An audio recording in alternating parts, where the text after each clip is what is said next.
Hey, what's up, everybody? How are we doing? We're back again. We are right on the heels of the very first outdoor national, the Lucas Oil Pro Motocross National at Paula, or Fox Raceway. Remember, guys, subscribe, like the channel. I'll keep putting out more content. And hey, you know what? I'm going to make you guys a deal. If we get to 80,000 subscribers, I will do this full time and I will move to Florida in the heart of the industry and I'll get you guys scoops every single week. So 80,000 and guess what? I'm full time. So yeah, let's see if we can get there. Okay, the big story heading into Paula. Eli Tomac. He hurt his knee at the end of Supercross. Skipped press day, which sent rumors swirling. Oh boy, how bad is it? Is he going to race? And yes, I did a video. It's a little clickbaity, but it is clickbaity. Like, I want to know, is he going to race? Is he not going to race? Here's what my assumption is. If he's bad enough that he skipped press day, don't expect him to do much. Don't expect him to be around the whole year. He kind of played his cards, and I thought he was going to go out with a blaze of glory and win this thing, but maybe he doesn't really want to be there. He did sign a Supercross-only contract, so yeah, I have to think that maybe the writing's on the wall, that he doesn't want to be out there, he needs some rest, that he doesn't care nearly as much as he cares about the Supercross title. And yeah, I just, and then admitting that his knee's 90%. Eli Tomac throughout his career has never admitted that he had injuries, even though we could see like the beef jerky on his elbows and the crash he had a couple days before Anaheim. He didn't want to talk about it. Well, the fact that he's talking about it, I don't think is this whole new transparent thing. I think he's lining it up so he can get out of there and go do whatever he wants to do this summer and be ready for 2023. That's my opinion. He says he's racing. He says he's 90%, and he says he'll be there. I got to take him at his word, I guess. But sure doesn't look like it's lining up that way. But we'll do what we can. The biggest story in my mind heading into the first round, Ryan Dungey. I want to know what he looks like. Is he going to be competitive? Is he going to be a top 5 guy? I mean, because with Tomac coming in hurt, if he can get up there and battle with Ferrandis in the round 1, woo, we might have something. Or he may look like a guy who's been out for a few years. I don't know, but that's what I'm looking for. Ferrandis. We're watching him close. His wrist injury. His agent, Jimmy Button, says it's 100%. But then again, have we ever heard an agent say anything but their guy's 100%? So, I think he's going to be good. He's fine. And he's, can he back up last year? Yeah, absolutely. I'm sure he can. We'll see, though. Antonio Caroli. He's going to do, I think he'll do okay at this first round because he's got a lot of time on the track. I don't know about the one-day format at these other tracks that he hasn't been to. It was brought to my attention that the GPs did a one-day format during COVID times, but those are tracks that he knew, tracks that he'd mostly been to. And if he hadn't been there, that means the other guys hadn't been there either. So, yeah. Jason Anderson. Jason Anderson is coming in here on fire. Like, this guy won. He won out in Supercross. He won like the last 4 rounds. He looks so good on the Kawasaki. He's never won an outdoor national. He's won motos, but he hasn't won an overall. That's going to change this year, in my opinion. I absolutely think he's, it's going to change. And if it changes early in the season, we might be talking title contention or even champion if he can get it done earlier in the series. Ken Roxin. This is the enigma. I did not think I would see him back with Team Honda. And I told you guys, I will be shocked if he's back with Honda. I am shocked. He's back with Honda. I don't know how it's going to go. I hope it goes well. Everybody likes Ken Roxin. Like I said, he's a legend of the sport. The last thing I would ever do is try and insult or talk down on him. But yeah, I don't know. Whatever he does, I hope he sticks around. I hope it's good for him. And man, wouldn't it be great to see him just dial it in? But he's got to do something if he wants to get a ride next year here in the United States. I'm sure there's a few World Supercross teams that might want him, but I'm pretty sure he wants to stay here. But we'll have to kind of wait and see.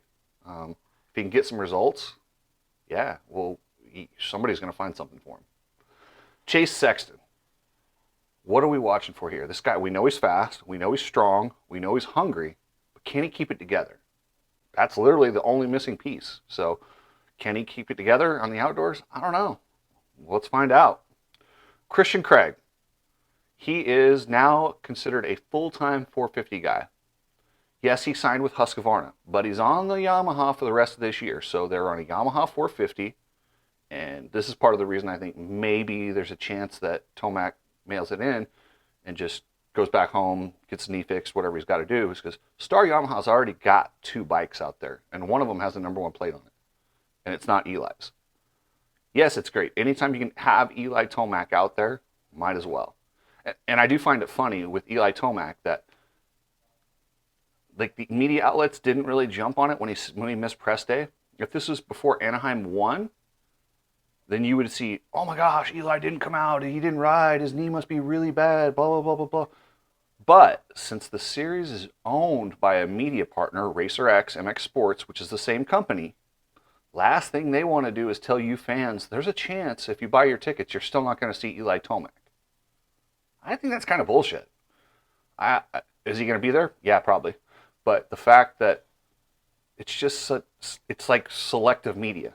Well, you're just going to ignore the fact that he missed press day, and now you're going to take him at his word that he's 90%, where I know these guys, before Anaheim won, if something like this had happened, they'd be all over it. And yeah, we all want to see Eli out there, but it's just funny how that works.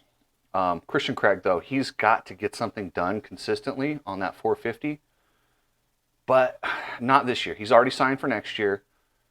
Are we going to see that hungry dog in the summer? I don't think so. I think you're going to see a guy that's going to cruise around in about 5th place, and he'll get up there and podium if he can, if he's feeling it, if he gets a good run. But he was under so much pressure towards the end of Supercross to win that championship. That wears on you physically, mentally. Is he going to have, a lot of times when guys have a weird Supercross championship where it eats at them, they have almost a letdown when it comes to the outdoors. He gets to change classes, which actually helps that a little bit, so there's not a lot of expectations. That helps relieve that, but definitely watching him to see if there's that Supercross hangover, and is he just trying to get through the series healthy so he can get on his Husqvarna for Supercross? We shall see. Of course, you guys know this. I buried the lead a little bit here. Butler Brothers is back. They've got Benny Bloss and Freddie Noren in the semi, and their title sponsor is BBMX. Hey, I don't care. More teams out there, good. People, I'm not mad that they're there. If Forrest is involved, just know you probably won't get anything promised to you. And it seems like a marketing nightmare for me. Like, if I'm those guys, I don't know that I even call it BBMX. I just call it something else. Let's just rename the team. That team, you can use the same people, the same truck. How about we just call it something else that's not associated with all the bullshit that goes along with it? I hear it's Benny Bloss's dad who's financing the run, which is great. And like I said, we need more people, more teams. I'm all for it. If I'm Benny Bloss, if I'm Freddie Noren, hell yeah, I take that. If I can get in a semi and have my bike ready for me, I take it. I take it 10 times out of 10 if I'm a privateer. If I have a salary, I'm not giving up my salary to go there because you're probably not going to get it. Like Johnny Hopper said, you kind of kill what you eat, or eat what you kill. Yeah, eat what you kill. As far as purse money, if KTM has any contingency money, which is probably better than purse money. So yeah, great to see BBMX out there. I hope they do well, and yeah. So 250s, here's what to watch for. Jet Lawrence, can he defend? This is the wonder kid. This is the generational talent we all talk about. I don't know. It looks like his ankle's fine. He's been out riding. But I don't know. Those are weird things. And a couple other guys have something to prove. Justin Cooper's out there. Justin Cooper, it's his last run at 250 championships. He is moving to a 450 next year, and I believe it's with Star Yamaha. Now, this is his last run at it. He really wants this 250 title. He's been good outdoors. He's one of the fastest guys every single year who can't quite get it done. and this is his last chance at it. So I expect a full effort. I hope his foot's completely healed. It might take him a race or two to get his, his race legs up underneath him. Just get used to getting a gate drop and the intensity, because the intensity in a motocross race, you can't simulate it. I mean, you can practice all day long, but when you put out the 30-second board and it's a real race, it just changes. There's so much more at stake. There's so much more intensity. And I look for that he'll be close. Hunter Lawrence, this is the guy I'm picking for the whole year. He's on a roll. He was super fast in Supercross, but he's not even a Supercross specialist. He's an outdoor specialist. He comes from the GPs. He won a moto a few years ago at Paula. He's won Southwick. He's won some nationals, but he has never got into the series completely healthy. I believe he's completely healthy. So I look for Hunter to do big things. I'm watching Colt Nichols. I don't know when he's going to join the series, but he needs to get some decent rides in and see if he can get a job for next year. He's so talented, but unfortunately he's coming off the broken arms he had at Anaheim. RJ Hampshire, he is on the 250. We had it wrong in our preview show. We thought he was riding a 450. He did some practicing on a 450, kind of tricked us all. We all thought he was going that way since Malcolm got hurt, or Chose got hurt, whatever. He's having knee surgery, and Shane McElrath's riding his bike. Or no, Shane McElrath's riding Dean Wilson's bike. I don't think anyone's riding Malcolm's. I don't know. Either way, there's only one Husqvarna out there in the 450. It's Shane McElrath. In the 250s, we've got Jalek Swoll, RJ Hampshire, and Styles Robertson. So, yeah, we'll see what those guys can do. They can get up there. Max Voland is coming back. He's always fast at Paula. This kid needs a good break. He's had so much pressure put on him. I don't want to see, if he does bad, I don't want to see how this goes. It's Supercross was rough. I'll just say that. He needs some positive. He's a great kid from a great family, and I'm cheering for him. I really hope it goes well. Pro Circuit. Wow, this is not the dominant Pro Circuit that we remember. Austin Forkner, he looks like a guy to me who could get up there and win or battle for wins if his head's on there straight. I don't know. We really won't know until after the first couple rounds, if he's in it to race or if he's in it to get through the series. Joe Shimoda, he's tough. Cameron McAdoo, I mean, this dude eats nails for breakfast. But I don't know. Can he get all the way up there? I don't know if he's a title contender, but we're going to see him from time to time. It's just not the dominant. There's no fear of those green bikes anymore. Unless Forkner, when he gets on a roll, he can actually still scare people. Mosman, Pierce Brown. We got a couple guys out there that are going to do pretty good. Oh, and a guy I forgot to talk about in the 450s is a sleeper, but he's not really a sleeper. Justin Barcia.